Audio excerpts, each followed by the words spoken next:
Welcome back to Pistons Worldwide with the legend Tom Huerter, aka Korean Pistons fan. What's going on, brother? What up, though, Jack? What's going on? It's been 2 weeks now, so it's been a long time coming. I know we had Ash on last week. He did an awesome job. We covered. It was awesome to come on after that huge win against the Knicks, which I'm going to ask you about how your watch party went for that game, brother. But before we get into an action-packed show, everyone, if you please like, subscribe, drop a comment below. We are going to touch on a range of topics today. Obviously, I want to get Tom's thoughts on the fight in Charlotte and the suspension. We'll react to that. I'm excited to go through all of that. We'll talk about the Pistons' wins this week against the Hornets, Raptors. Bit of B-ball Paul love. He's been going crazy. A mid-season check-in after the Pistons have now the best record in the NBA. A little bit of trade stuff, All-Star Weekend, and then maybe some call-ins at the end. And if you haven't already, go check out Tom's YouTube channel, at Korean Pistons fan. Follow him on all his socials. But, Tom, we're going to get straight into this fight, my guy.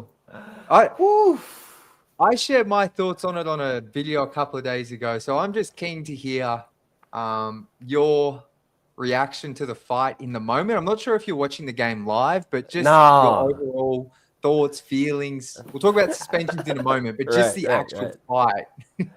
Right, like I was like you because I wasn't able to watch the fight in real time because I was at work. But like my Twitter notifications were going wild. Like people were mentioning me, "Hey Tom, look at this. Tom, what's happening?" I was like, yo. So I went to the bathroom and like what I saw was, geez, that fight, when I first saw it, it was crazy. Like I was getting I kind of saw it coming for a long, like someday our Pistons are gonna get in the fist fight. Someday. I kind of knew it, but seeing it in real time, it kind of shocked me. My first initial reaction was like, no, because I knew this is gonna be suspensions coming. Because as soon as I saw it. So I was like, no, why'd you do it? I was like, no, you shouldn't have done that. But after some thought, come on. Like, I understand where Stu is coming from. I love how JB stood up for his players. And I'm proud of Jalen Duren for not swinging. Because he could have slapped that man, like in a punch. But yeah, oh man. That was an intense fight. It kind of reminded me of the, Malice in the Palace. It was crazy. Diabate had that look in his eye that Stu had when he was going up LeBron, where it was like, oh, this isn't just going to be a push and shove. Like he really wants to fight. But this is like a rare game. I wasn't able to watch live. Like I wasn't home, so I came back and watched it. And I mean, I kind of loved it, to be honest. Like, obviously, I knew some suspensions were coming. I thought people saying 25 games for Stu were just ridiculous. If you did some, like, a little bit of research, like, suspensions that long just don't really happen for on-court stuff, especially if there's no fans involved. But I thought, honestly, like, Diabate, watching that game back, like, they were going at it the whole time. We come to learn that those two even have history in high school. High school, right. Yeah, you saw the clips. But they were going at it. Honestly, JD was like cooking Diabate to open that third quarter. Exactly, and actually, straight possessions. Yeah. Exactly, yeah. He even hit a turnaround jumper, and I think that was almost the final straw. Like JD hits that, Hornets call a timeout, and then next possession later, like pushing, shoving, and then I thought like, Diabate like fouled JD hard. It wasn't a flagrant. It was just like a hard foul, like whatever. And then I felt like JD turned around to be like, "What the hell?" And then Diabate got into his face, and then the rest is kind of history. But yeah, seeing like I haven't seen multiple punches thrown. I don't think any of them really connected. But just seeing all these punches thrown and listening to the announcers, this is crazy.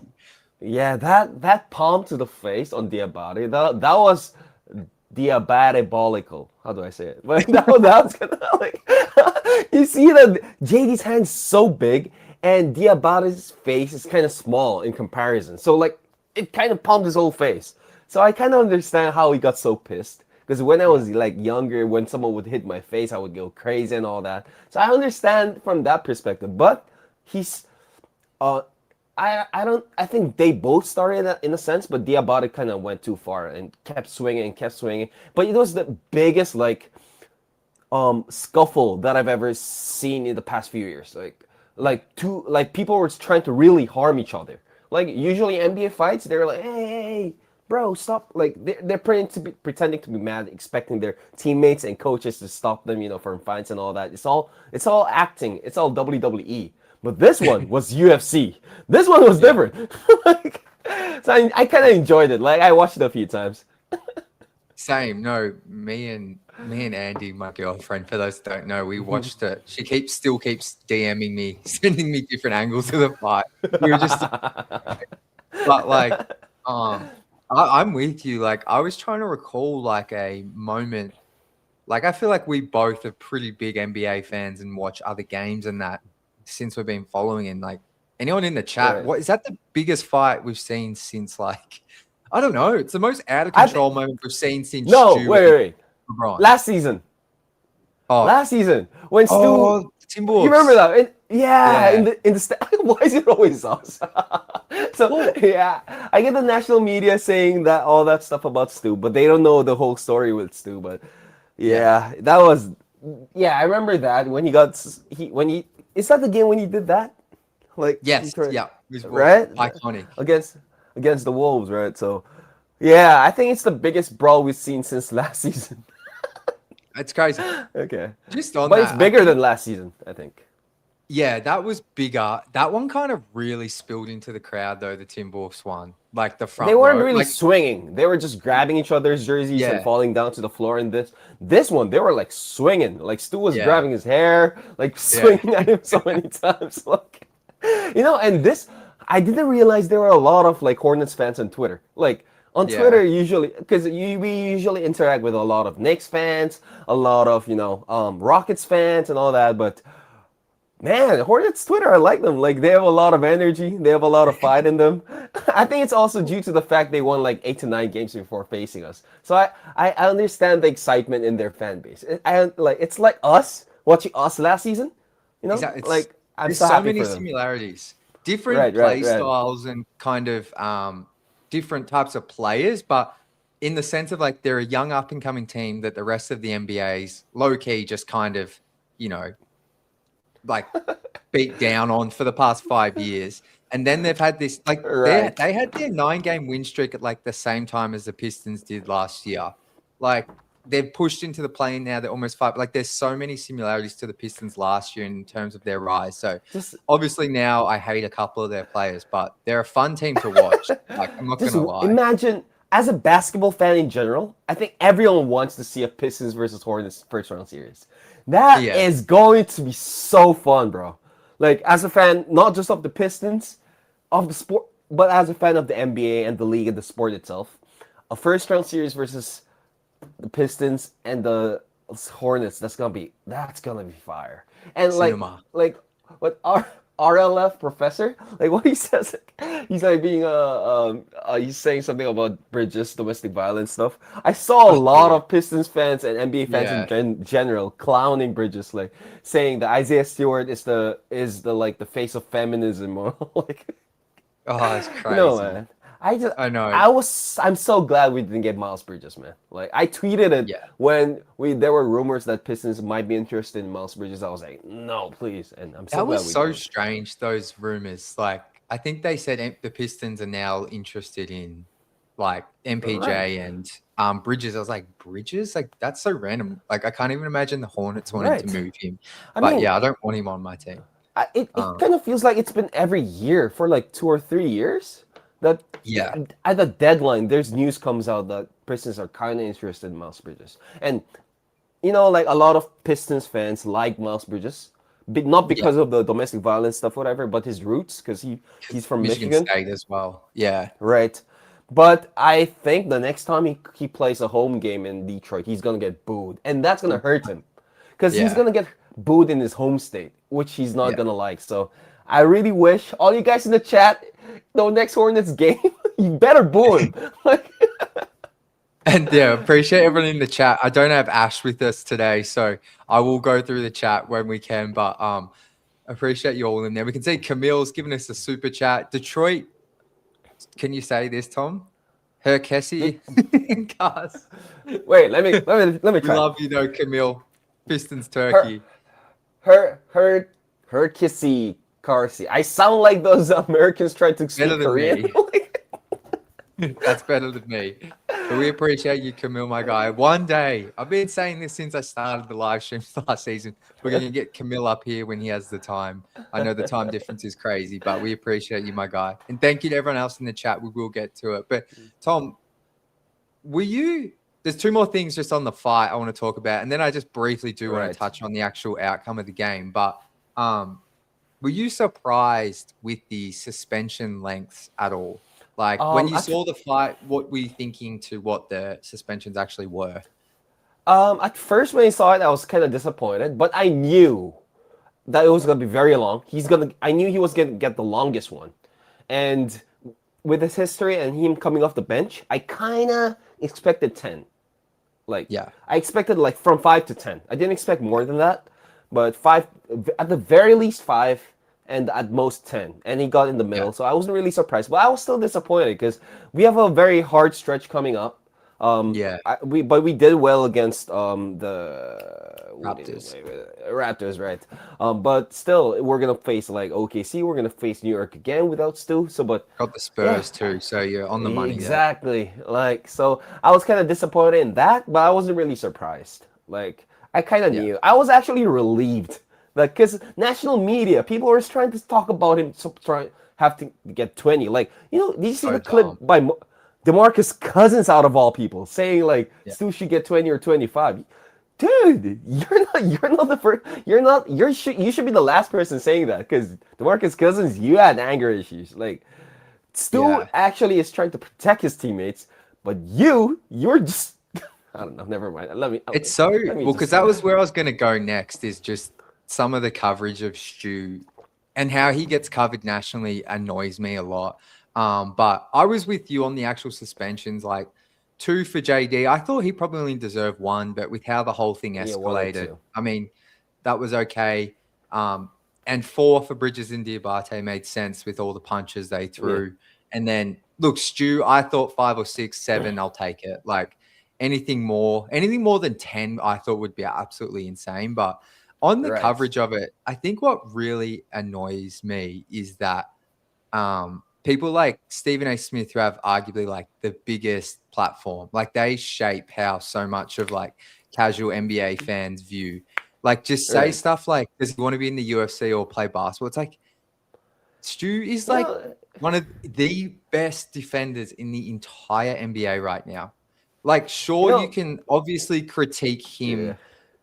These fights, right? Because it's a part of his history. But it's whenever anyone talks about Draymond Green, they talk about how good of a defender he is, how good of an all-round player. And yes, I'm not saying Stu's at that level of Draymond, but it's can you at least talk about how this is going to affect the Pistons losing their best defensive player or their second best?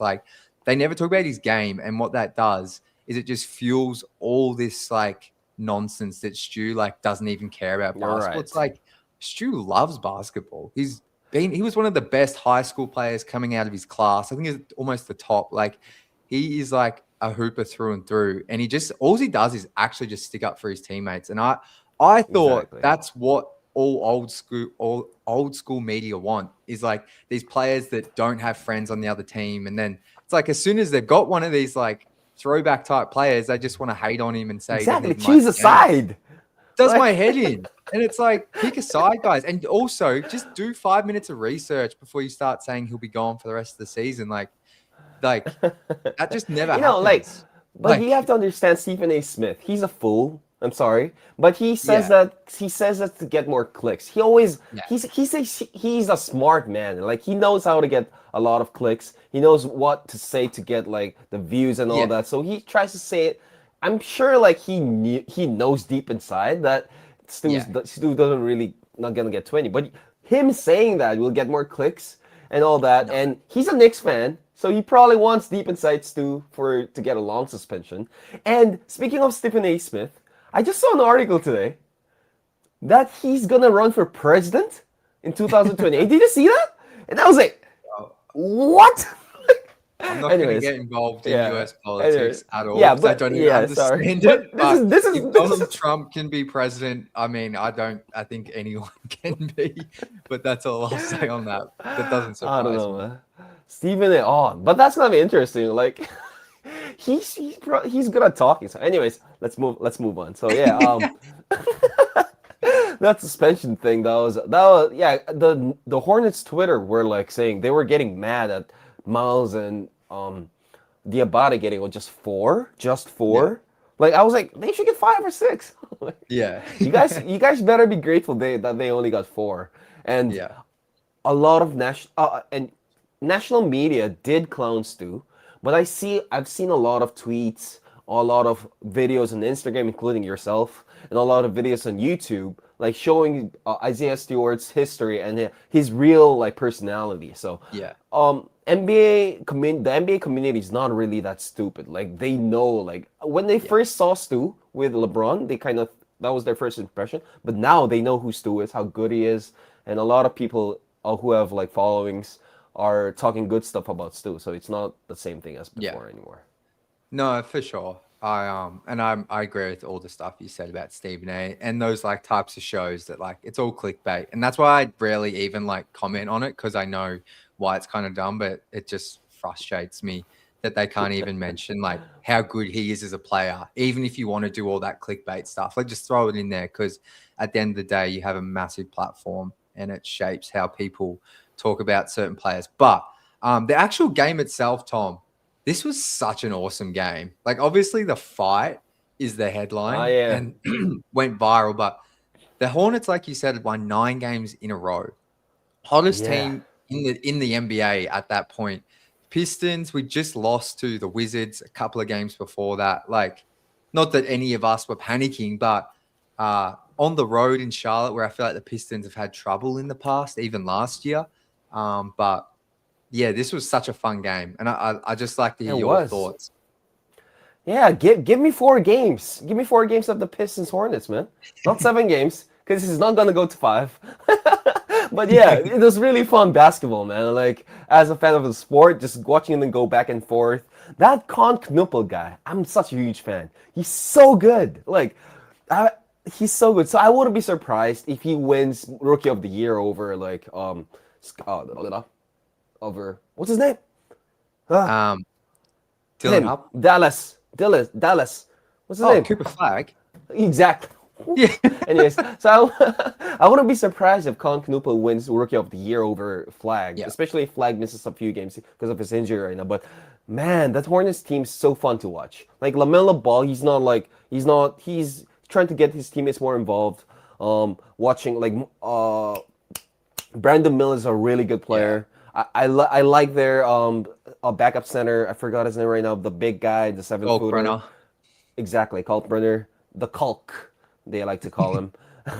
Yeah, and they have a young team, and they're an exciting team, so I'm kind of rooting for them, but of course not against the Pistons. But if we get a playoff series of the Pistons and the Hornets, man, that would be must-watch TV. And how many people would be able to say that about two small market teams playoff series, and it's a must-watch? Man, I like this. It's cool because throughout the whole 2010s, the Pistons and Hornets were like the poster boys for like teams that just aspire for mediocrity. Like before we had the play-in with the Bulls, Heat, and Hawks, like Pistons and Hornets were always the teams that would finish like 10th and 11th. Hornets had Kemba, Pistons had like Drummond or Blake, and we were just mid. But now to see like both of these young cores coming up is incredible. And on this game, I think what impressed me the most, like Tom, you brought up that fight the Pistons had against the Timberwolves last year. And Cade didn't actually play in that game, but I remember early the Pistons were winning. Like they were on the road, they were beating them. I remember that. And then the fight happened. And look, like I said, we didn't have Cade, so that's a huge missing piece. But I remember the wheels kind of fell off. Obviously, Stu and Ron, I think, get ejected. I think the Timberwolves end up winning by 20. What I loved in this game was the fight happened, and the Pistons showed the maturity from last season to this year. And they immediately got out to like nearly a 20-point lead in that third. Now, the Hornets obviously come back, but Detroit hold on. Cade made some clutch plays. We'll talk more about Beardwell Paul in a moment. He was incredible. but just the maturity of the team overall to like not like fold and to even with losing their two centers, like to just continue to play the same way and not let their emotions overcome them like they did probably last year when they were still learning to win. Like that was my biggest positive out of that game. Yeah, 100%. Like watching the Hornets that game, it was like watching us last year against the Timberwolves. They kind of lost their cool. Their coach got ejected in the fourth quarter and all that. So, but yeah, man, that game was probably one of the most fun games of the Pistons so far. Like it's in the top 10 because a lot of games are really big, like fun, but it was really a fun game to watch and root for. And I just have a question. It's a Miyuki Kuba. That person saying fell in love with Bill and beer. One of the reasons the Pistons are my team. Marry me, Bill. Are you a Japanese person? Like Japanese female fan of the Pistons? That's kind of rare. Yeah. No, this is this Right? person's from Hawaii. Oh, Yeah. really? Aloha. Sorry. Oh, she's the one that opened up our chat and Yeah. Oh, okay. Wow, And that's we've got Joe awesome. in here as well. I think we've got plenty of people Right. from overseas. We've got Zave in here. We've got Romney from Detroit. Camille from Turkey. There's so many people in here today. I love it. Pistons Worldwide, really. Literally. And funny thing is, I actually got a DM from a Korean Hornets fan. That's unreal. I never seen a Korean Hornets fan ever in my life. And he DM'd me and he was like, "Oh, so what do you think about the fight? Weren't you guys the instigators? The Pistons are like thugs and all that." So I didn't reply to it, but that was kind of cool to see. The DMs can always be funny. Normally after the Knicks games, I'll get at least one DM from a Knicks fan on Twitter. Oh yeah, yeah. That are just absolutely vile. Like, oh yeah. I know how that feels like, man. I know you got some as well. That's why like the Pistons versus Knicks games are so big to you and me. Like it kind of extends to our personal life. They whenever we make a post, like Knicks fans are everywhere, man. Like, oh Jesus. Well, so I wanted to ask you, we're going to talk about this Raptors game and B-ball, Paul, but for our Korean and Aussie corner, I actually wanted to check in because obviously last week you couldn't be on the show because you had a watch party in Seoul, where you're from. It was in Seoul, yeah? Yeah, it was. Knicks and Pistons fans. So obviously the Pistons had a massive win. So I'm keen to hear how that all went. And then I know you went to a wedding after. So it's a big day for you. Yeah, so when I first went there, I was there first because I usually like to be on time. And the host was there. The host is a YouTuber here in Korea. He covers the NBA in general, but he's a New York Knicks fan. He has he has a pretty good following. And so Knicks fans kept coming in. So it was like around 15 Knicks fans versus 3 Pistons fans right in there. So the Pistons fans were here in the corner. Like at first, it was really fun at first. We were trash talking each other and all that. I was shouting Detroit basketball. They were booing me and all that. So, but I wanted to make it interesting, like trash talk them the whole game, because that's the point of like meeting up with teams on the opposing side, right? So I was trash talking them at first. I was like, Jalen Brunson sucks, whatever. Jalen Brunson has a big head. I was just throwing nonsense out there, but it quickly got to a point that it became garbage time to a degree that they will not be able to catch up anymore, and so I couldn't trash talk them anymore because I saw in their faces the pain, the anger, the anguish. They were like, oh my God. And if I kept trash talking them, I was kind of worried for my life. When you're outnumbered like that too.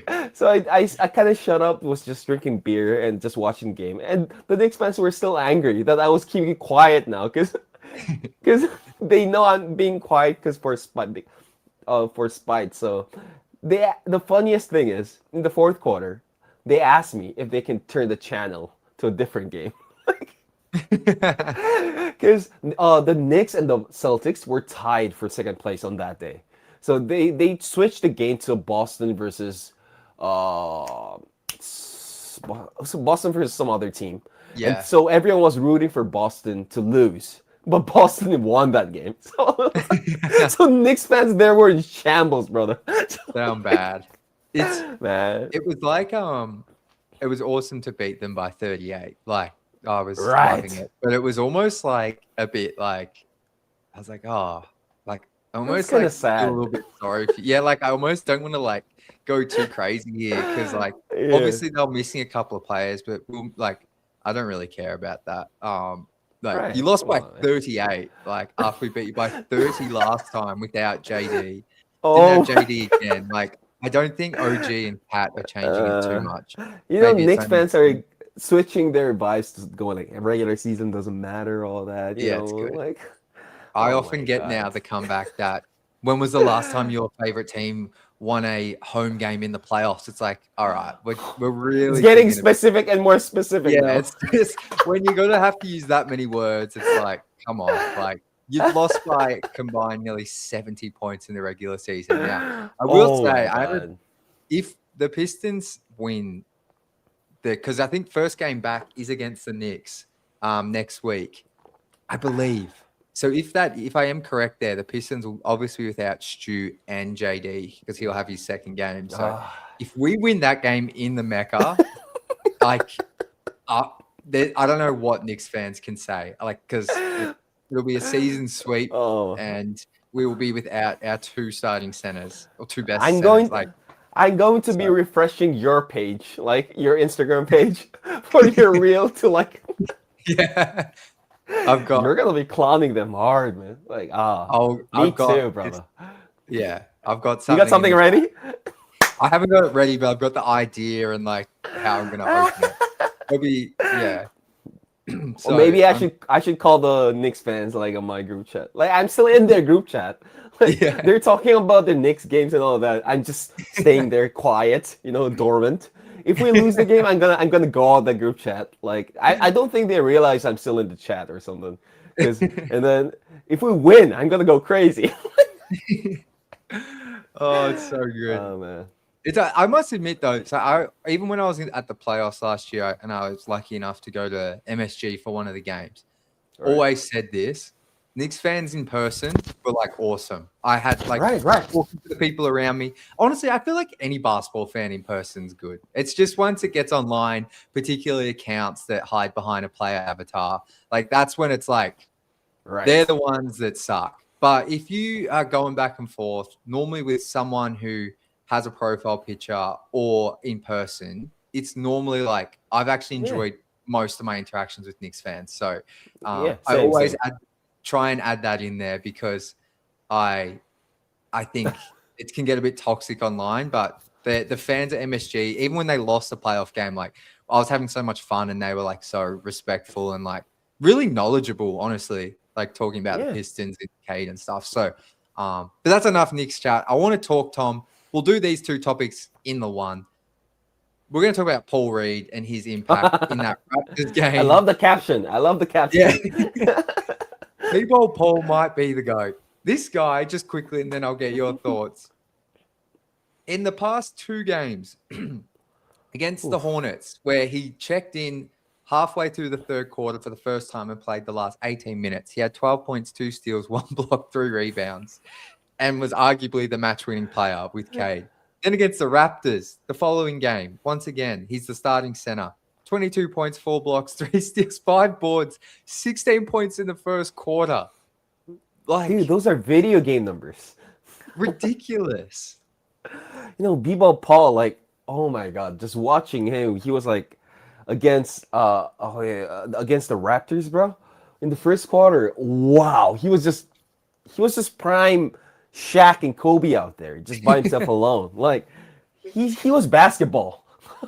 He was just basketball itself. Like we love B-Ball Paul. But jokes aside, like us Pistons fans always knew like how good B-Ball Paul is. Like he would be a starting center in a lot of other teams right now. Like a lot of other teams. But we have the luxury of like him being our third string center. So that's kind of crazy. Like so whenever he gets the opportunity, he always stays ready. Like after last game, like Cade, JB, everyone's like praising B-Ball Paul's work ethic. So like we're just so lucky to have him. Like, and he probably is the best contract out there. That's not a rookie contract. Like, Isn't he like signed for like 5 to 6 million next season too? Yeah. Yeah. That's crazy. So we have B-Ball Paul on the 5 to 6 million contract, and we have Dennis Jenkins on the 4 million, right? And It then was 8 million for Javonte as 2 years. well. I think Javonte's on a Oh wait, minimum, which is like is 2 to 3. did Javon was really? It was not a 1 year deal, Javonte. Wow.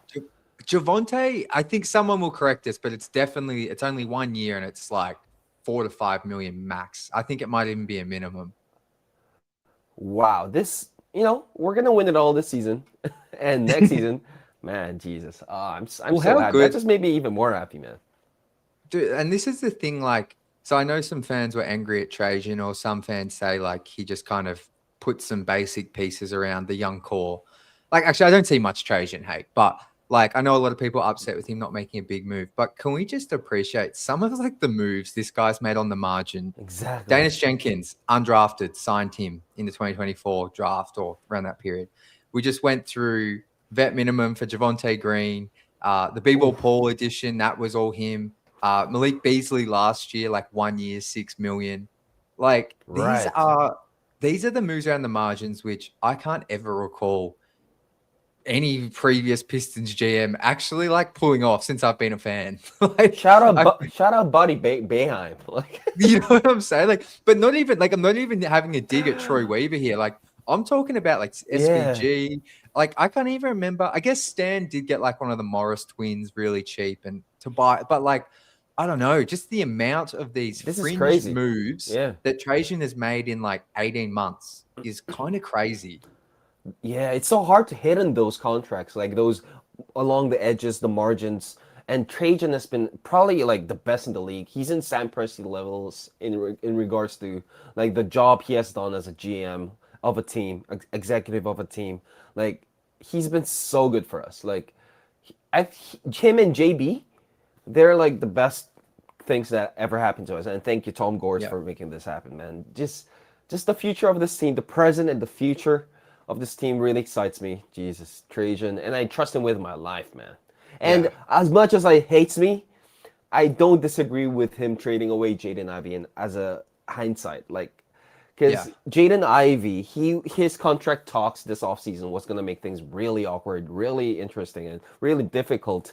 Because they would have to figure out how much to pay J.I. and Jalen Duren before signing other free agents, extending other free agents. Those two were supposed to be the priority because they're the big ones. But since J.I. is gone, they only need to negotiate with Jalen Duren, and I don't expect that to be a long negotiation process. He's probably gonna get near the max, if not max. Hope not max, but near max money. So, he has one less thing to worry about. So, and Trajan, I just trust him with my life, man. Yeah. And like, if Xavier he tells me to quit my job, I might just, Tom, you have to quit your job. Just go out there, do whatever. Just run around Detroit and eat food. But as Zay brings up here, Dennis Schroeder's another good name. Exactly. Hardaway Jr. was.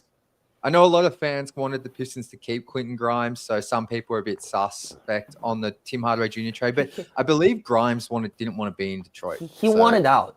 Yeah, he wanted out. So I think that was part of that move there.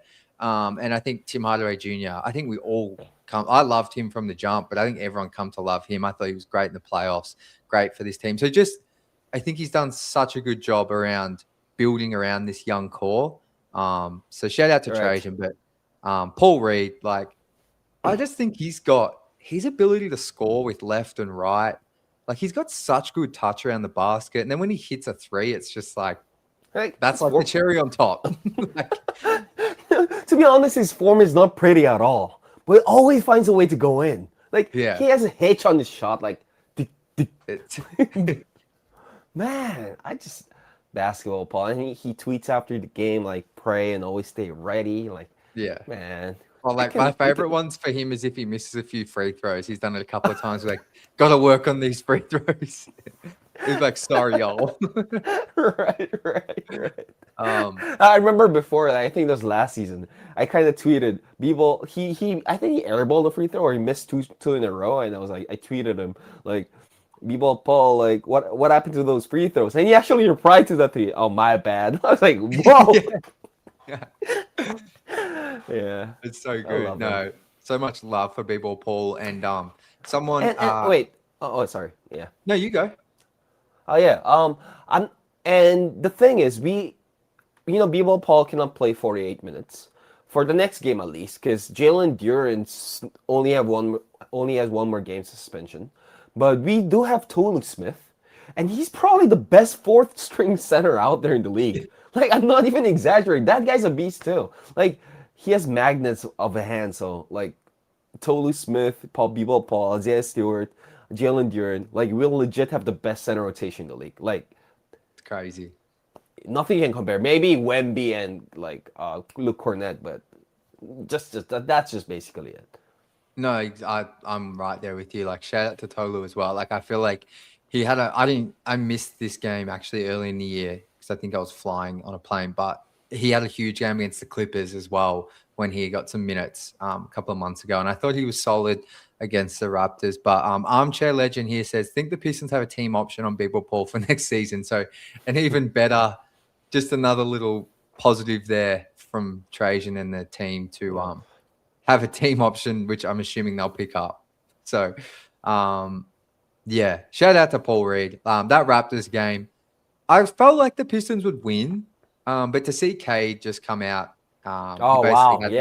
his pull-up jumper, hit 6 threes, which I think is tied a career high, 28 points, 9 assists in like 3 quarters. Yeah, I like all those talks. Yeah. You know, all those talks, remember that in 2021? Like Scotty Barnes over Cade and all that bullshit. Sorry. Oh my God. And even what I like to do these days, after a win, I go to the opposing team's social media, like Instagram or Twitter, whatever, and I see the comments. I don't really trash talk at all. I just like looking at them commenting. And the Raptors team, like they were discussing their like, so what's our problem? And everyone was like, we don't have anyone in the level of Cade. And that includes Scotty. So like, I don't know. Yeah. It kind of really felt so good. Yeah.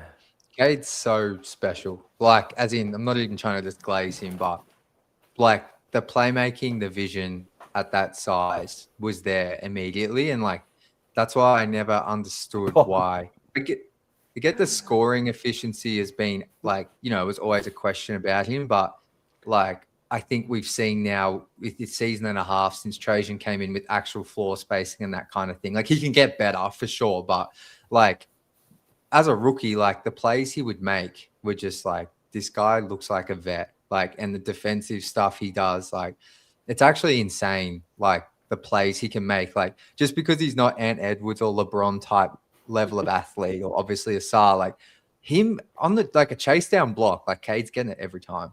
Like, yeah, he's got such good timing and like so good at like his pace. Like, so I always thought it was insane to put like Evan Mobley ahead of him. Like, I think Mobley's obviously a great player, but like he's a good defender. Like, yeah, but come on. Like, wait, yeah. the comments like they're like Maddie and everyone's like saying like Paul Reed for president. Yeah, we got Maddie. I would vote for him over Stephen A. Even though I was about to say that. That's hilarious. But as Romney says here, we're in MVP talks with Cade now, and yeah, it's kind of crazy how much I feel like he's separated himself in that class with like obviously Jalen Green, Franz, Şengün, Mobley, Barnes, like we discussed. But I think Cade's like head and shoulders in a tier of his own now. Yeah, like, I think he's a legit top 5 player in the league now. Like before the season started, people were arguing if he's top 15 or top 10, whatever. But right now, he's planted himself legit in top 5 talks. So the players there are Jokic, Giannis, Luka, SJ, and Cade, and then Wemby, like those like superstars. He's right there. Yeah, like he's right. Oh, he's top. He's over Maxey, Jalen Brunson, those levels, or Scotty, those levels. He's right there, just right there. He like people. A lot of people are taking Cade over Luka now, including me. Like in defensive end, if you even consider that, come on, man. Hey, he's not. Come on. Not only is you can't target him, he will make plays on defense. Right. Like he's not just like I feel like some stars get credit for like being average on defense and then awesome on offense. Like I feel like Cade's like above average, bare minimum on defense. Like he'll have some moments when you can tell he's a bit tired, where he'll get blown by or something, or some lapses. But like when he's like locked in, like and which I think's like 85% of the time, like he's a great defender. Like the plays Yeah. he makes. So yeah. I just saw a video today for the first take. They were talking about MVP candidates, and they were taking like Jalen Brown. They were talking about Jalen Brown over like Cade, and oh my god. Okay, People still let have me the just. Celtics ahead of the Pistons to make the finals. And I'm like, I don't know if you're But putting you too much see, weight in Tatum coming back, but all exactly I've right, seen is right. the Come Pistons on. beat them 3 out of 4 times. And the one game they won was because Derek White was on an absolute Ah, ridiculous heater. Like I still in remember that Boston, game. like Oh they yeah. just got that dub. So Yeah, anyway, I'm not worried about the Celtics at all. Anyway, I, no. I really think, and we have to talk about this. The best record in the league. We're the best team in the league right now. So let's go to that. That was going to be the next thing. So as you said, Tom, I think the Pistons with the OKC loss last night now have the best record or best win percentage. They're top best record in the NBA. Like I just what the hell? Like, Man, this just makes me emotional just saying it, man. Like yeah, we're the best team in the league. Like 2 years ago, we were the worst in the league. We were mm, 1468, brother. And now we're number one, not just in the East, but the whole league. This yeah, is special, man. Like it's crazy. us, So everyone, like in the chat, everyone, the Pistons fans, we all deserve this, man. Like, when's the last time we saw first seed Pistons, man? It's been like two I decades or haven't something, not since right? I've been. Like, I think it would be like 2008, maybe. It's just my guess, it's somewhere around there. crazy. Maybe 2006. I think 2006 is when they went absolutely crazy. I know they didn't make the finals, but I think they had a crazy record then. But no, it's That's insane, Tom. I it's think I saw crazy. someone tweet out that All-Star break 2 years ago they were 8-46. Like, You know, and I I was so happy. Look, yeah, man. no, Just like it's hard not to be like it's that's why like when I see some fans getting upset about like going crazy on Karis LeVert or which I understand, but like after some of these big wins when people are still just focusing on like these little nitpicking yeah. negatives, I'm just like, On space in the Twitter, I yeah, I saw your saw tweet. that. But like even like just after like a win against the Knicks, like just I get like Karis LeVert's frustrated, but anyway, it's just like I'm just this is the most fun I've ever had. I thought, and you and I both said like it's going to be hard to top last year's team because of the unexpectedness of that rise. Exactly. But this year, it's like I love this team even more, and it's like Yeah, this has man. been so fun, just like beating all these good teams. The chemistry's crazy. Like, yeah, Man, like it just hit me again. Like, dude, yeah, our Pistons are the best in the league. Oh it's man, crazy. I can't imagine like the feeling I'm gonna get when you first win our first playoff series in like decades. Hopefully that happens this season. And Yeah, as a fan, if we win the championship, brother, dude, I'm probably gonna cry until I die. yeah. I don't know if you follow in any other like major sports, but like I've never experienced like I follow AFL, Australian Rules Football, and like my team got to like they're the worst team in the league's history. Like, and they got to like 2 grand finals, which are like the Super Bowl, and they lost both, and I was there, but I've never experienced a team winning Me too. anything. Like, Never. So it's like I don't know how I'll feel. yeah. Like I'm a fan of esports, the faker and all that, but that's kind of Yeah. different because Yeah. if you could talk about, I'm probably right now a fan of the prime Golden State Warriors and so or something. And if you consider like the Yeah. esports, so it's a different thing. But a fan of like just the Pistons. If I don't want to like jinx it or whatever. Like a lot of people were going off of me recently for saying good things about the Pistons, and they were like, "Don't say good things about the Pistons. You're jinxing them, whatever." But anyways, if we win the But finals, man, that it's crazy. Just like it's just the rise is insane. Like to be literally like win 14 games 2 years ago is just it's not even 2 years ago yet they won 14 games. Like it's like exactly. that season was so depressing. Like You know that when season you we were competing to lose. yeah. Oh, I think I've lost Tom. He's getting too emotional. um, can you guys still see me in the chat? I'm hoping it's not my internet that's dropped out. If someone could just comment. um, we've lost Tom. Yeah, he'll join back. But what we have in here? Last championship we had in Detroit was the 2008 Red Wings. That's crazy. I'm not sure what happened there, Tom. What happened? I'm sorry. I thought for a second it was my internet because it's always me who drops out. Yeah, exactly. I was like, it's actually Tom. Okay, that was the first. Yeah, but- I just turned off and cried for a bit. I just kidding. That's what I said when it dropped out. I was like, Tom's getting emotional. Shout out to Maddie, best team in the league. I got whiplash from how quick we went from worst to first. Are you guys doing these at 8 p.m. Eastern from now on if there's no game? No, they will be at 9. I just asked if we could do it earlier. I probably should have addressed that at the start. But we appreciate you, Maddie. Absolute legend. It is crazy. Like, I think right now the Pistons just some nerd numbers for everyone. Second best defense, getting close to OKC in that stat. Second best net rating, 10th in offense. Like you said, Tom, like I just never start of last season, I just wanted the team to win 30 games. Like, just that's what my bar was. I would have been stoked to win 30 games. So, like, it's it's been crazy. And if you really think about it, even before this season started, a lot of people were saying the Pistons will not top last season because we didn't get Malik Beasley back. We didn't technically although we did get some players, we didn't retain like Schroeder. We didn't retain Tim Hardaway Jr. So a lot of people would predict us getting a win or two more, but not too much. But we're right now the number one team in the league. Yeah, the number one, brother. Number one. It just. I don't know. As a fan, it kind of feels surreal. I'm sure you guys all feel the same. It's just, man, it's special. Like, I hope everyone's enjoying it as much as I am because it's special. It's all I can think about these days. Like after during work, I go like, I love my Pistons. I just think about it. Like, I love my life. I love my life these days. It's a different level of happiness. It is. It's so good to just like.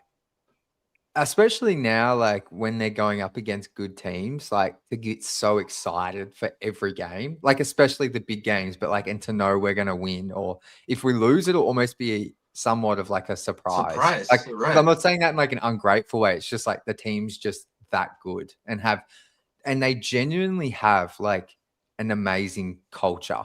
Like that's why I truly think like the culture, the bonding they have, the leadership, the reason they have such a good defense is because they're so bought in and like they all just ride for each other. And it's like, no matter who's in or out of the lineup, they're more often not going to win. Like even when Cade hasn't played, they're still like a really good team, like just in the regular season, obviously.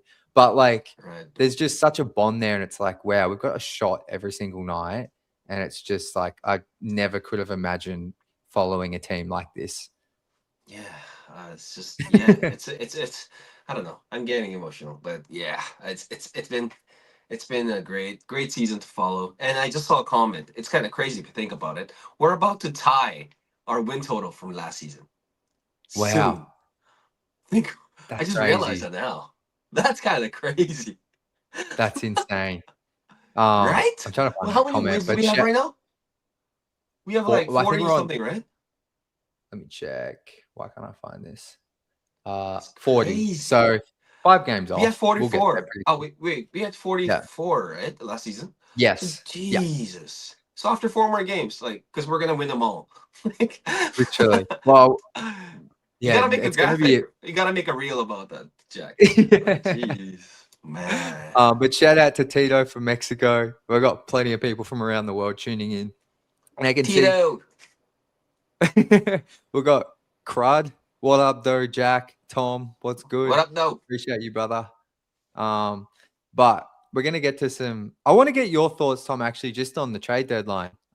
Just on the trade the Pistons made. We've now got to see Kevin Huerter for a few games now. We spoke a little bit about Ivy at the beginning there, but I spoke about this last week, so I'm just keen to hear your thoughts on the trade, how you felt about it, and now that it's been a Right, week or okay. so, yeah, where you're at.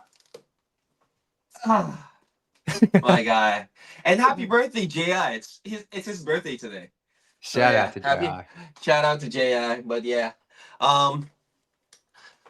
obviously when I first saw the Shams report, I was so hurt because I love Ji to death.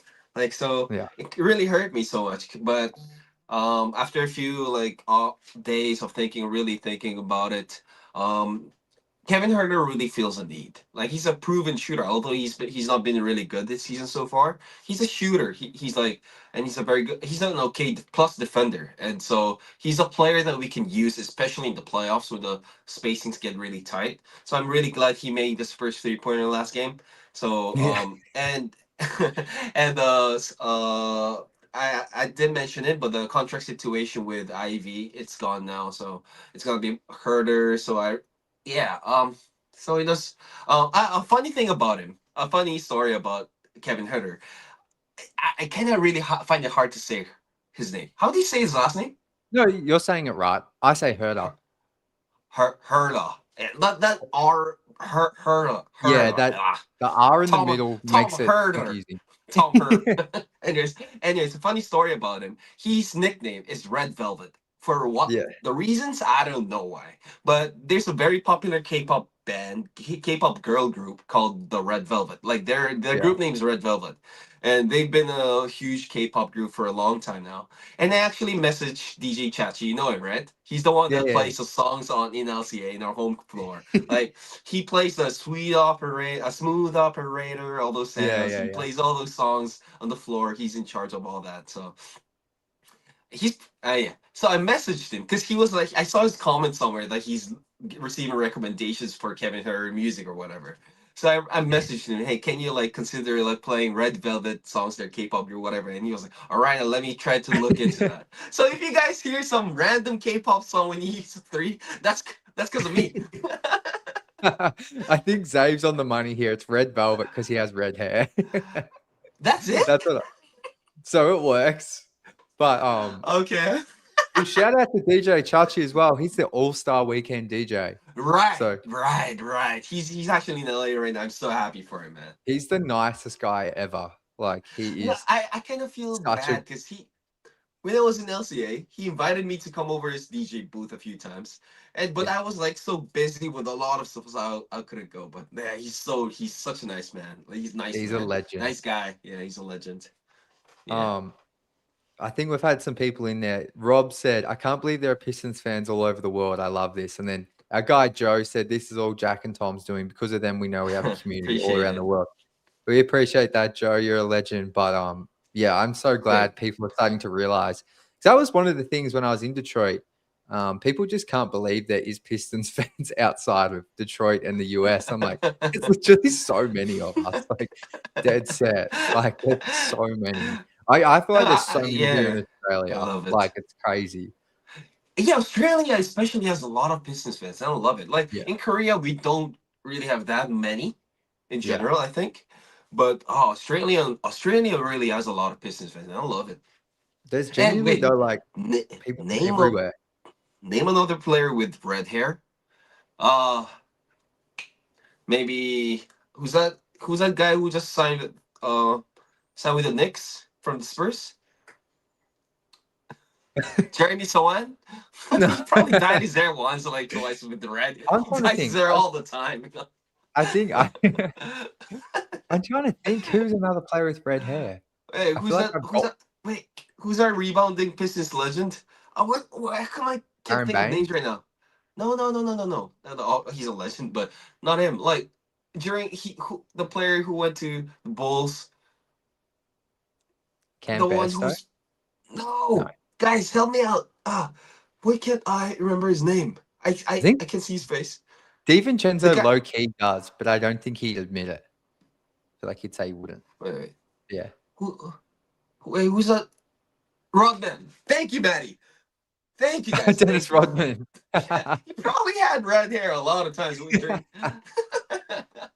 Henry Allenson, Oh shout my out. I don't god. think Henry had red hair. Maybe he did though. Maybe it was like a strawberry blonde. But red, but natural red hair. If we're talking about natural red hair, NBA player. If it's what? NBA player, maybe I could think of like Aaron Baines. No, wait. I don't think Baines actually did, but I can see why. I think it was lighter hair.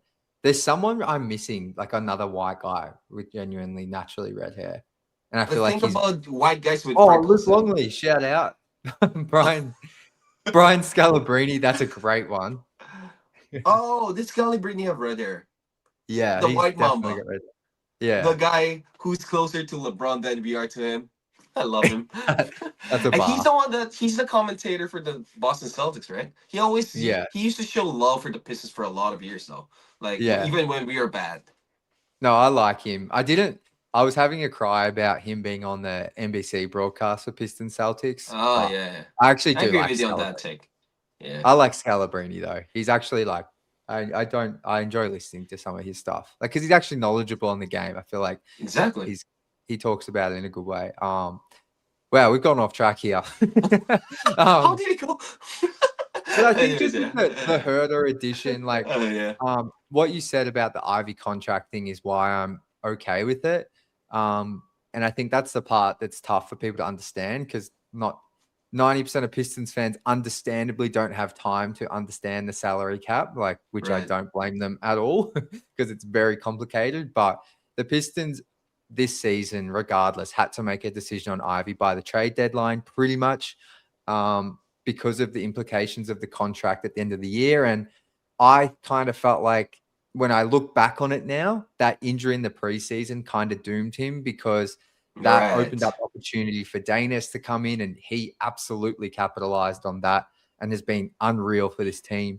And then the Pistons went on this huge win streak, which Ivy came back towards the end, but he just could never get back to the minutes or role he wanted. And honestly, the Pistons went from in those first 10 games being like, you know, a 6th or 5th seed in the East to like, oh wow, we're already top of the East. Like we need to stay here. Like we're contenders Right. now. We're true contenders. And like that just means we don't have time for JI. And Yeah, I was emotional for a few days, like, but I understood it and I get the yeah. vision with Herder.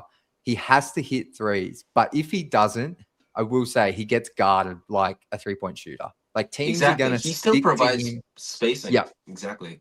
And I think you mentioned it, Tom, but some of the stuff he does inside the arc, like Hmm. he's had some nice finishes. Most of his points have been in junk time against Knicks and Raptors, but his 2-point percentage is really good. So if he can just hit some threes, he's 6'6", can do a little bit defensively. Like I fully get the vision. Yeah, Just gotta, I fully get it too. Like, if the 3-point shot starts falling, you just imagine a fast break with Cade leading it, with Duncan on the right and Kevin on the left. The defense cannot guard that. With us our trailing, that's just kind of crazy. And having another shooter is critical for our roster because we have like two main players who are not really shooters in Jalen Duren and Osar Thompson. So the more we cannot have like too much shooting. So I like that addition.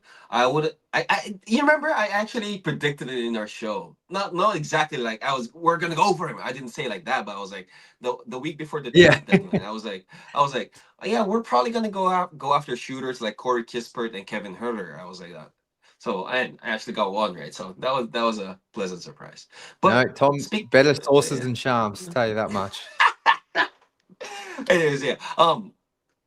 Ji he lost his starting spot after a few games. Yeah. He came off the bench in their last. They're prioritizing that Bulls franchise, which is They got okay. like a whole new team. It's crazy.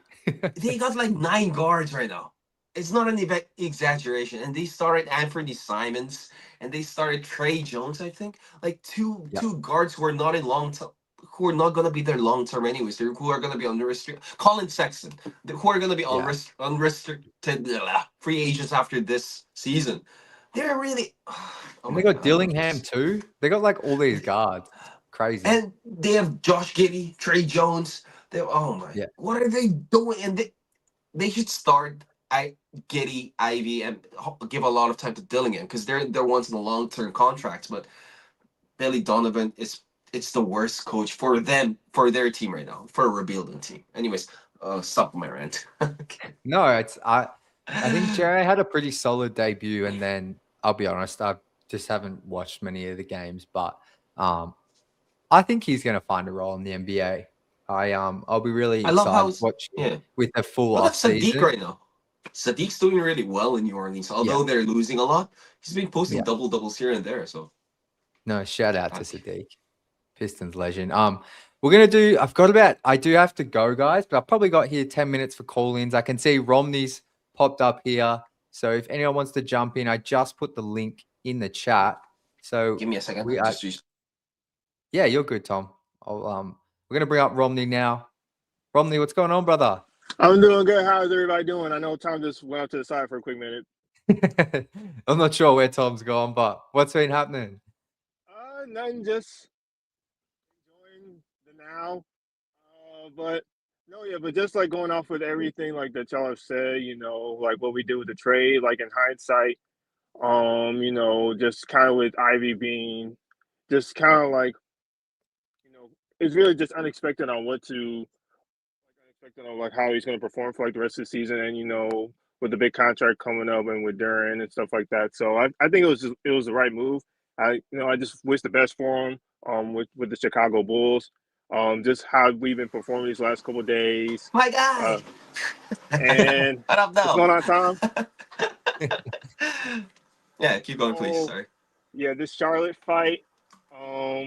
Literally, I posted something like saying like Isaiah Stewart today is basically the equivalent of Bill Laimbeer back in the '80s, because literally everything that's being said then is being said now. So it's literally like nothing changes. Nothing's changed. So I think it's like the coolest thing though is like the Pistons have truly adopted. This team has adopted the same identity, Exactly. and they're actually though like. You can talk and complain about the Pistons if you're an opposing fan, but at the end of the day, they're going to play this way and beat your favorite team. So it's like, that's the best bit is like, it's one thing if they're a young team doing this, but they're a middling team. Obviously they need to do some stuff in the playoffs to truly earn everyone's respect, but best record in the NBA and will come in and like be the most physical team. Like it's so enjoyable as a fan. And they really seem to replicate what those older teams, that must have been what it was like in a way watching them.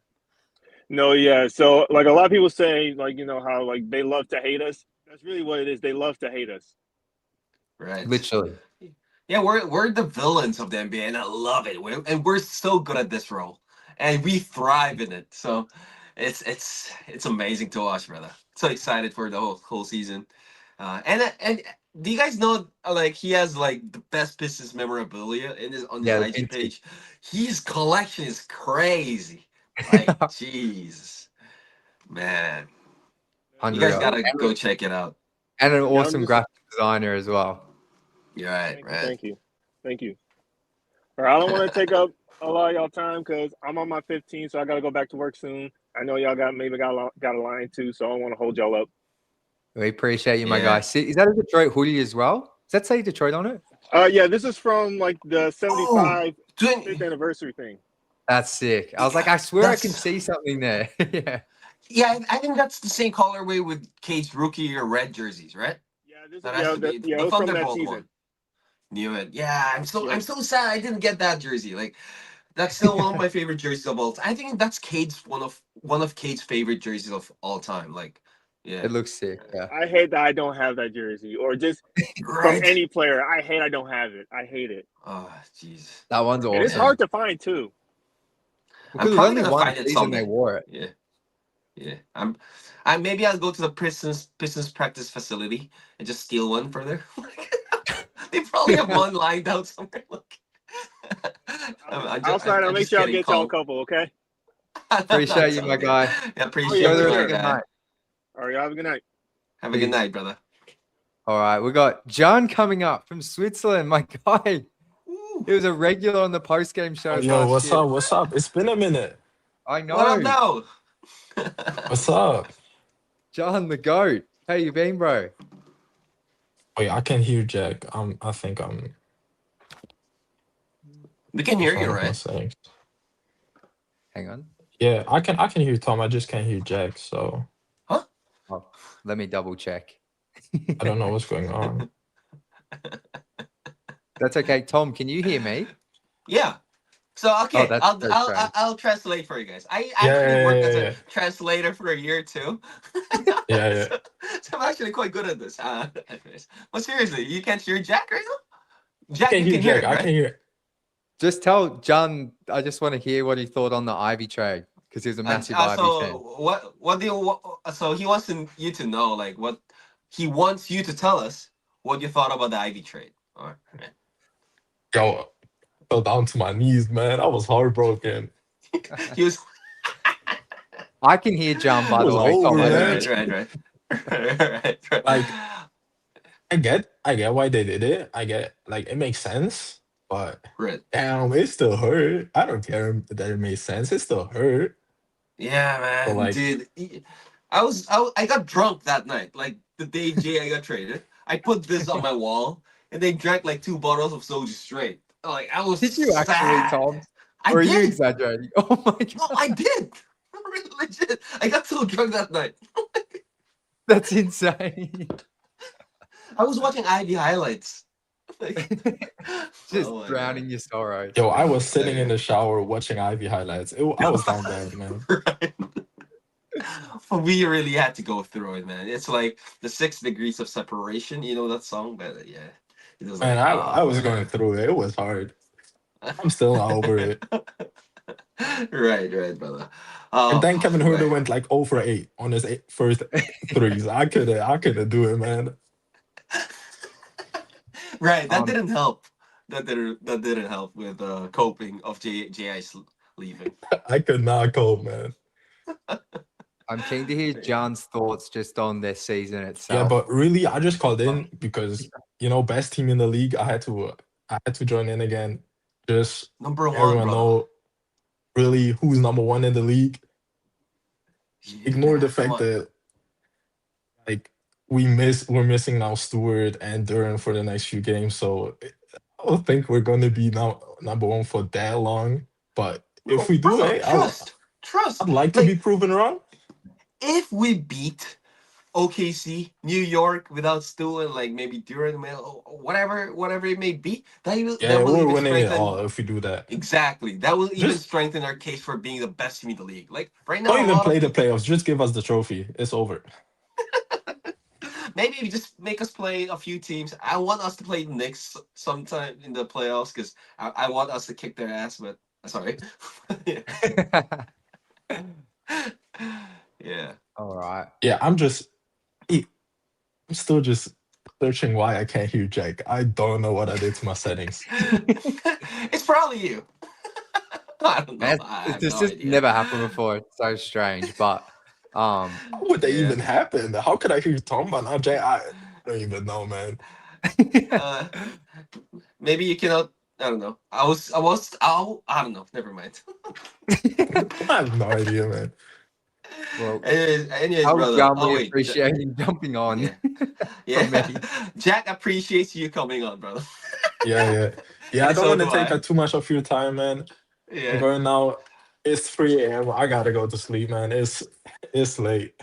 Oh, crazy. it's 3 a.m. That's crazy, man. Wow. Right. Have a good night, brother. Good night, After guys. after a minute, it's 3-1-3 right there. Yeah. In a minute, Let's yeah. go. All right. Good night, brother. All right. I'll see you guys. Maybe this time a little bit sooner. Maybe, who knows? Yeah. Yeah. Jack says he loves you, man. Have a good night. Yeah. Big love to everyone in the community, man. Yeah. Appreciate you, goodbye. bro. All right, but we've got Zave, Joe, and then the Beal coming up. You can hear me, Tom? Yeah, of course. Yeah, everyone All can right. hear you, right? Yeah, shout out to John. I know I couldn't talk to him then, but if he's still listening, he would come on like all the post-game shows last year after like the Pistons games and be up at crazy times. But I hope I can get this wrong because I used to always get this wrong, but I'm pretty sure he's from Switzerland, but I sometimes would say Sweden. But shout out to all European Pistons fans in particular because they are literally especially like sometimes people are like, Jack, like how do you watch like all these games? I'm like, dude, I've like got it pretty good. Most games start at 11 a.m. They finish Exactly. at 2. Like I'm pretty chill. Like the Pistons fans in Europe, like they are diehard. They're up at like the most insane hours. I don't know how they do it. Yeah, man. But sometimes I kind of think because I do watch games at one. Let's bring someone up. Like, sorry. Yeah, sorry. I just wanted to Is give it- John a little yeah, message there because I hadn't exactly. spoken to him in ages. Dave, can you hear me? Oh wait, Yeah, we can hear you. I am Megatron.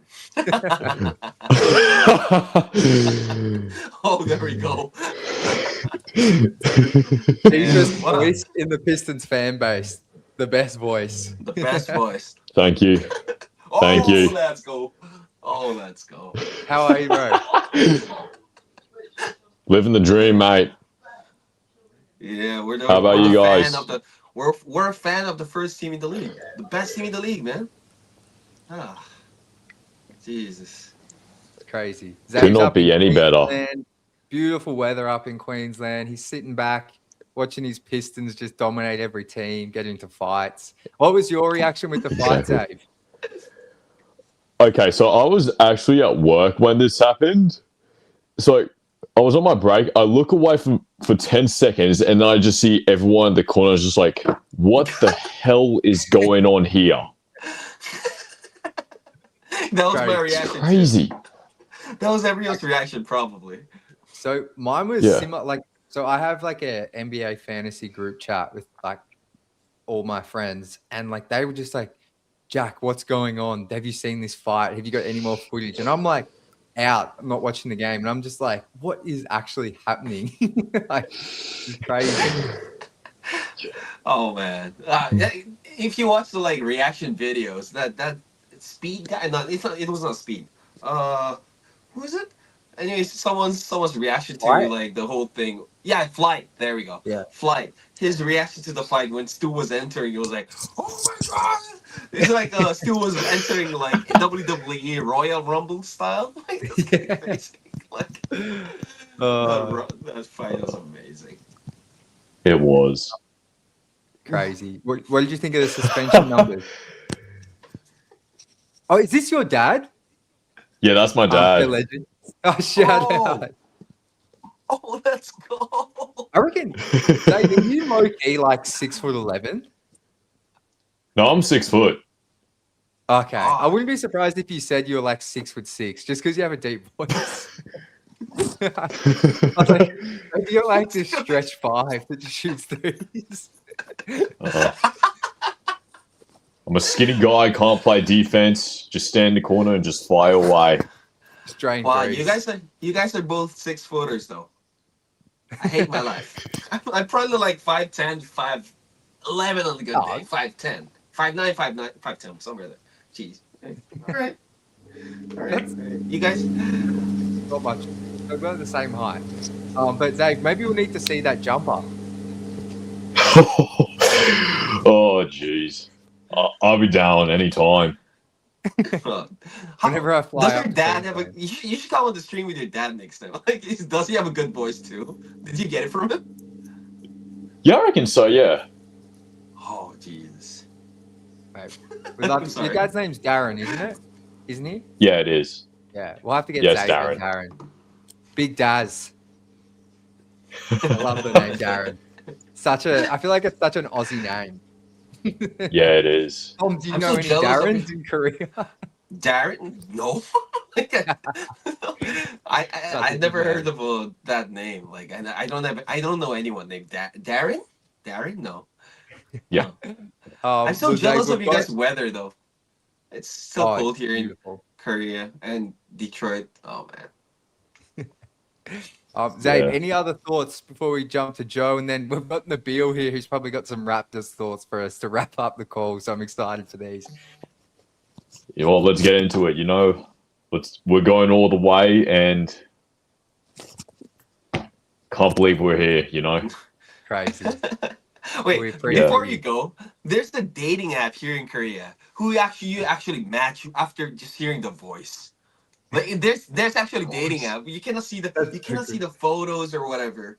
you don't know much information, but you just hear their voice, so you actually call with them or whatever. But if you go there, like, anyways, bye. So like it's like blind dating. Like, is that the deal? Yeah, exactly. Literally That's blind unreal. dating. It Oh, is, that's yeah. fantastic. We'll look at. Is that if you got a girlfriend? We'll No, look into this app for you. Oh, guys, happy Valentine's Day. Oh yes. Yep. Shout out. Happy Valentine's Day. Happy Jose, Valentine's thanks for Day. That's it. What a way to wrap it up. Thanks for jumping on, brother. We'll chat soon. Anytime. See you guys around. See you, legend. See you, brother. All right. We got Joe. Joe, what's going on? What's up? What up, though? Let's go. Oh, What I up, brought this up. I brought this out for you, Jack. Like my Is that drumming? Is that Dre? Yep. Whoa. It's my He's just Andre doing Drummond like a... McFarlane. That's He's blocking. He's doing a block. Wow, that's unreal. actually awesome. That's Yeah. so sick. What up? You know, Oh. I did talk about this with Jack. Don't you guys find it really interesting that a person from the Philippines and a person in Korea and a person in Australia are saying "What up, though?" like as a greeting? You know, the That's Pistons so actually made us. Yeah, it's kind of Yeah. crazy, and I love it. That's what I was saying in the chat. I mean, because of you guys, I mean, we now know that there's this worldwide Piston community, and It's kudos awesome. to you guys for bringing it out. Yeah, man. kudos to Jack. Of course. Man, I Cool. love it. But it is so cool, isn't it? Like, I feel like Detroit, the Pistons, there's probably other NBA teams where fans adopt the city, but like, nothing comes to mind. But I feel like the Pistons, everyone adopts that Detroit identity because, like, Exactly. none of these Pistons Exactly. players, I don't think any of them are from Michigan or Detroit. Some of them went to college in Michigan, but Oh yeah. Yeah. but it's like everyone adopts that, like, Detroit versus everybody. What up, though? Like, the culture's so rich in Detroit that it's just a really cool culture. It spills that down to everyone- the fans like us. Yeah, like Yeah. I don't know, like, is there another fan base that, like, really, no matter where you're from in the world, like, you kind of May- just like Miami, Rod? but they, I- man, but heat not a lot of- culture? I don't know. Yeah, not a lot of teams have this like long living culture, just like Detroit and the Detroit Pistons have. Right, we've been talking about ever since the 80s, all the way up till now. I mean, it's the same defensive culture, and it mirrors the blue collar lifestyle of people from Detroit, and it's been long living. I don't think that any other team has that kind of long living culture. it's so cool. Like what Yeah. up, though? Like, is just that's just like an iconic Detroit phrase, and like we're all just saying Correct. it, and then like the blue collar element, like. Yeah. I feel like it's such a relatable thing as well for so many people, and like May- us against the world. Like, it's just, yeah. Maybe a similar team is Boston Celtics in that their fans also become race. I'm just kidding.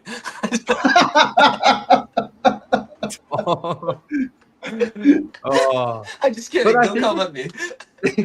I think it's so cool though. Like, that's and like I think that's to go back to what we were talking about earlier. Like, I'm always so a little bit surprised people in Detroit don't realize how many people from overseas really like rock with their team, especially like the Pistons, because that's the fan base I know the best. But like, the culture of Detroit's so sick. Like, it's so cool, and everyone just really, they accept everyone as well. Like, I love.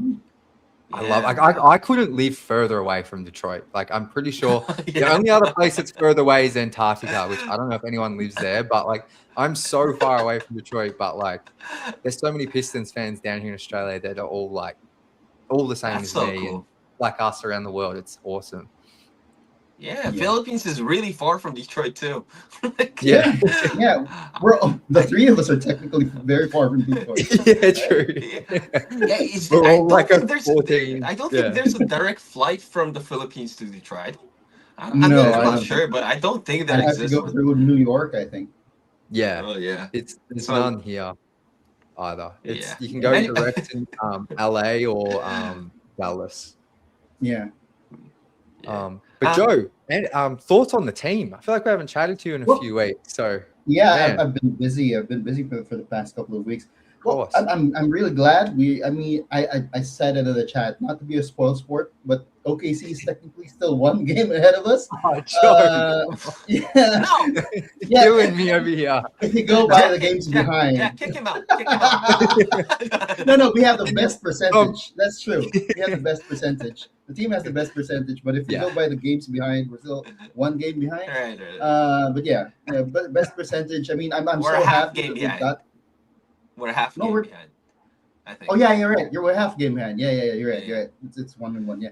All right. Yeah. So I'm really happy that they're at this level now. I mean, going back to 2 years ago, 14 wins all in all, and then last year 44. Now we're at the halfway point, and we're just 4 off from that total. I mean, starting this season, I was thinking, okay, they're probably gonna get around 45, 46 wins all in all. But now they're on line for what, 50, even more, 60 plus. right? I Yeah. genuinely We're in pace yeah, for 60 wins, right? 60 plus wins. Yeah. That's so cool. That's so cool. It's so cool. I mean, of course, sad to see Ji go. But like Tom, yeah, like I think all of us knew the. I mean, we understand the business aspect of it. It got me thinking for a couple of days, like, should we have drafted Shaden Sharp instead? But then again, it's not that. It wasn't the talent. It was the circumstance. Like the injuries really robbed Ji of that opportunity to get back to his level. Yeah. I just yeah. Sorry. Yeah, go ahead. You know, go one ahead, thing that kind of made me feel better about it is Benedict Mathurin getting dunked by the. Well, he's balling out Yeah, with because that was LA the- right now, that was but the thing. LA, but at least it's not just who was traded. The man. that fool who got Yeah. dunked on by Jalen Duren is also traded. So yeah. I actually get what you mean, like looking back at the draft a little bit. But I think like overall, like to come out of the, I guess I'm just going to call it the tanking years, but to come out of those rebuilding years with Cade Cunningham, Asar, Jalen Restoring Duren, your like restoring years. restoring years. Yeah, restoring. I don't know what- Yeah. I don't know if you can call the 23-24 season restoring. I don't know what that's restoring. That was a But, rock like, bottom year. I think the restoration ended before that year, and that year was just something. Well, I don't know. But to come out of it with Asar, JD, and Cade as like your core, Mhm. I think that's pretty good. Like you could, Okay. and we got Ron too. We have to include Ron, of course. So Ron. obviously we miss on Killian all the way back when, but you get Stu in that draft, so I think that's a Mhm. win. Like you're not always going to walk out with a starter level player of every draft. Like I don't think it works like that. And I was so happy with Ivy that day that like, but I get people that wanted Shaden Sharp and that kind of thing for sure. Like I can see the appeal of him, maybe even on this team today. But I was a big Ivy. Who did you want in that draft, Joe? Oh, I was, like I said, like I mentioned in one of your videos, I was making videos also a while back, and I was pushing for Ivy. I was going through all of and I was pushing, like I was comparing Ivy with Shaden Sharp, even JD, and I was like, we need a JI kind of player, from that draft. So yeah, I was a JI guy. Can we stop talking about JI? It's making me sad. Okay. For the sake of Tom's liver. You know, like the Chicago Bulls poster, like you know how algorithms work in like Instagram and stuff, right? Like I see a lot of Chicago Bulls posts now because I'm liking every JI post. Like the algorithm thinks I'm a Chicago Bulls fan or something. Like I was down so bad. I think I went and voted on one of their polls on Instagram about Ivy, and now I've just got I got a notification being like the poll has ended for this Jaden Ivey post. I'm like, what was I even doing? that's hilarious, man. Sorry, hilarious. Joe. Any other thoughts? Well, I wanted to see a Knicks Pistons series now, just like Tom and then everyone else. I want to see a Hornets Pistons series. That's gonna be fun. Yeah, we can get both. Like, yeah, we can get both. Yeah, like first round with the Hornets, series. and then ECF with the Knicks, right? That's gonna happen.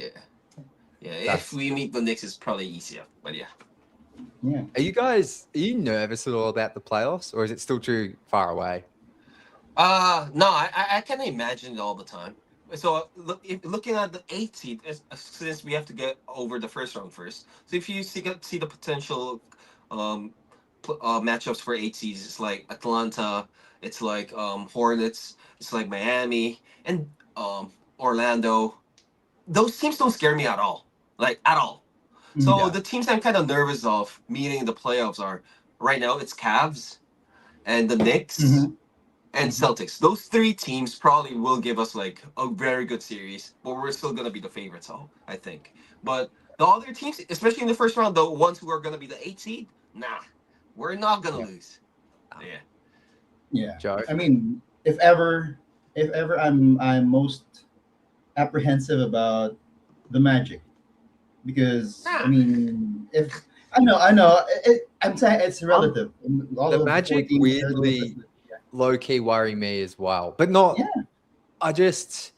I'm sorry to cut you. I agree with you, Joe. There's something about them like that when they're actually on their A game and are healthy, the size and physicality of them, yeah, I think if Paolo's playing remotely decent, France, like they are of those, I guess I'll put it like this. Those bottom Right. teams you mentioned, Tom, they're definitely Right. the Right. one that I'm wary of. mhm, Agree. Especially With with that, yeah. Orlando. I feel like we never win there, but maybe yeah, I've just got a bad memory.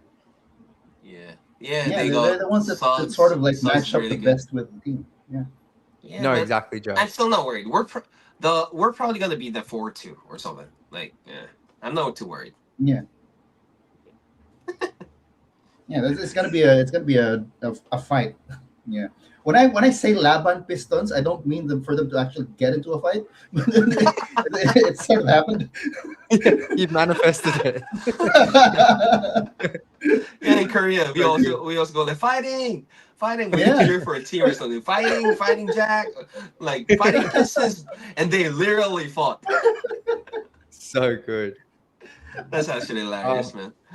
Well, Joe, I've just got Nabil waiting here. He's been waiting for a while, my friend. But No problem. appreciate you sticking around and jumping on. Awesome to have you calling in from the Philippines. Yeah, So I hope cool. to see you again soon, man. Absolutely, man. Thank Have you a so good day, much. brother. Have some Alright. sisig for me, man. Sisig and Jollibee. Will do. Will do. I love them. Will do. Yeah. All right, have a Catch good you, day. man. All right. Bye. Bye. All right, let's get up a Raptors fan here. Let's see. Is Nabil going to come in trash talking? He's been coming on the streams pretty much every week, and we've never had a No. Pistons Raptors game to talk Exactly. about. Exactly. I saw a breaking report though on Twitter, like the Nabil's single, on Valentine's. You posted What's that, this? and I saw it. He tweeted like breaking Nabil is single for Valentine's Day or something. I was like, what? Happy Valentine's Day, Nabil. What's going on? Thank you for having me again. Yeah, happy Thanks for Valentine's Day waiting. to everyone who Did you watch celebrates the game? Did you watch the game in the arena? in the arena. No, I was at home. I watched it on my Okay. laptop. Okay. Laptop, So- but yeah, I was. So how do you enjoy the ass beat? Sorry. How do you enjoy the game? It I'm was just kidding. an I'm just kidding. It was an ass beat. Pistons, even though they didn't have Duren and Stewart, they play hard every day, no matter who they have on the court. Cade Cunningham is absolute superstar right now. Their defense is really what stood out to me in that game. They were moving without fouling. They were perimeter defense, interior defense. It was a good game from them. Raptors didn't have the answer to get back to them. I kind of disappointed in Ingram because he only had a couple of shots. He had like 7 or 8 shots. No one on the Raptors could figure out the defense, and that's what really took the Pistons That was- and got the win. Yeah. Obviously, I've watched pretty much every game this season, and like I even watching that game, I was like, the Pistons defense feels like it's gone to another level in Oh, the yeah, past it's week or crazy. so. Like just like the deflections or just like the way they rotate and overwhelm teams and make them feel like there's no space to operate or they're not even really double teaming much. No, that Duncan Robinson's blocking 3-point yeah, shots. like Yeah. I feel like yeah, like just to say like as a Pistons fan to be Staying like awake. the defense even stood out to me in that game where I was like, wow, they are so locked in everywhere. Like it was crazy kind of to watch as someone who's watched like pretty much every game this year. It was crazy, yeah. And I give credit to the Pistons for sure. That's why they're the number 1 seed in the basketball. They have the better win percentage than OKC right now. JB Bickerstaff has installed a good system over there. And let's see what happens in the playoffs for them. About that fight, I saw that live, and I was like, oh, they're getting into it. Oh, okay. Oh, okay. Then they got into it, and then I was like, okay. And then Stu came over and said, "Oh, you know what? Let me get my participation."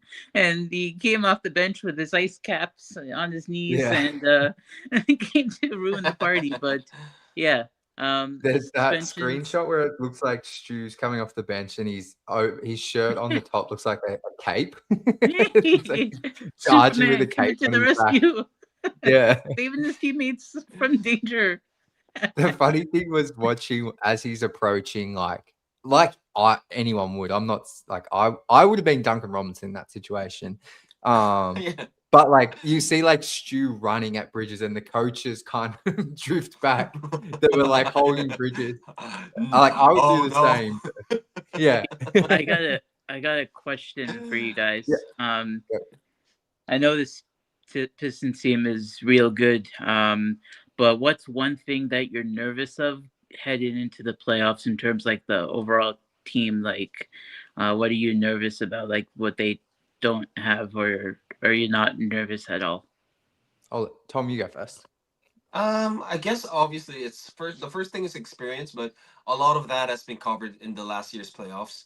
And the second thing is probably shooting, because although we did get Kevin Huerter and we have Duncan Robinson, playoffs usually the court really shrinks and we need to make a lot of like threes to free up space for Cade. So that's probably the one I'm a bit worried about. But as chat saying, Tatum coming back's not gonna change anything, man. Like it's not gonna change everything. We're still gonna be the favorites. I know you guys are scared because we got killed by Tatum for a long time, but Tatum off an Achilles injury, nah. Maybe next season, but not this year. He's gonna be rusty when he comes back. I still think it's a Pistons. I could see a Pistons and Spurs NBA Finals, to be honest with you. All right, Jack, how about you? I would say just honestly the half court offense. Like in a tight game, that's where I get worried that like JD and Asar, like not that they will shrink in the moment, but like that if things really bog down and the Pistons, Cade can't get them a bucket and it's, the other teams on a bit of a run, I feel like Malik Beasley last year, not in the playoffs, unfortunately, but like was so good at like, if the other team went on a run, he would come down and always hit like a three just to settle things down. And like Pistons this season have been, I feel like, I know they've won a lot of close games, but I feel like more often than not, they've been in control of a lot of these games and let teams kind of back in. So I think for me, it's in that playoff setting, just like if Cade's pull-up three's not there, like you saw probably the best version of Cade as a scorer in those 3 quarters against Toronto. When the like pull-up three's there, like he's just on another level. Like it's crazy. Like there's not much. The floor opens up. Like, so for me, it's just who's going to, when it's really crunch time, like it's just who's going to make some plays in the half court, like, to be honest, which it kind of was a little bit of the issue was against the Knicks. And we relied on Beasley so much last year. This year it's been Duncan from 3 that's really opened things up. So he's probably a bit of a concern as well. Can he stay on the floor? I've loved how he's played this year. So you just half court offense, I would say. But the defense, like they're going to be incredible. No issues. The main pride and stuff. So those are good answers. Just wanted to get your overall sense of how you're feeling coming into the playoffs. Who do you think? Who do you think you're going to take on in the playoffs? Like if you had to make a prediction right now, it's going to be Hornets or the Magic, I believe. Right now with how they're playing. If they get into play-in, those 2 teams I would take over the Hawks, the Miami Heat, or Chicago Bulls. Those those brotherhood in the play-in. They're actually kind of pissed at the Hornets. They're actually like there's a lot of memes of them like getting pissed at the Hornets, the Heat, the Bulls. Though they're getting mad at them for like breaking their play-in brotherhood. Like Yeah, that's being funny. I saw those. Yeah, I know what you're talking Nabil, about. I have a question for you before we wrap up the show. Yeah. How do you feel about your Raptors with where their direction? Oh, I thought you were asking about how do you feel about the Raptors getting killed, but I'm just kidding. No, I feel And yes, yeah. that they got killed. How do you feel about the Raptors? Yeah. Yeah, 32. No, what's our record? I don't even know what our record is. 32 and 23, fifth in the East. I'm looking at it now. That's better than what our preseason projection was, Right. because like I saw some reporters saying, "Oh, the Raptors will be, I don't know, the 10th seed, 11th seed, but now we're the 5th seed." So I like our players and how they're performing. Scotty's obviously the main guy, so is Brendan Ingram. But at the end of the day, we got to hold ourselves to accountability, saying we're not going to beat these top teams in the East. It's not going to happen. If we do make the playoffs, which I think we will make the playoffs, we are going to be a first-round exit. And because us against top teams, we really struggle against, and you see the stats this season. But yeah, overall, I feel good about this team. Darko's doing a solid job. The only thing that I didn't like about him yesterday, there was a report saying he canceled practice when he found out Brendan Ingram was an all-star. And I said, really, against the Pistons, you want to cancel practice? You're going to get even more depressed? And that's what happened. So, yeah, I feel good. But I think they're a first-round exit, unfortunately. I like is it Colin Murray Boyles as well? He didn't play against the Pistons, so like he would have been a good player. I really like him.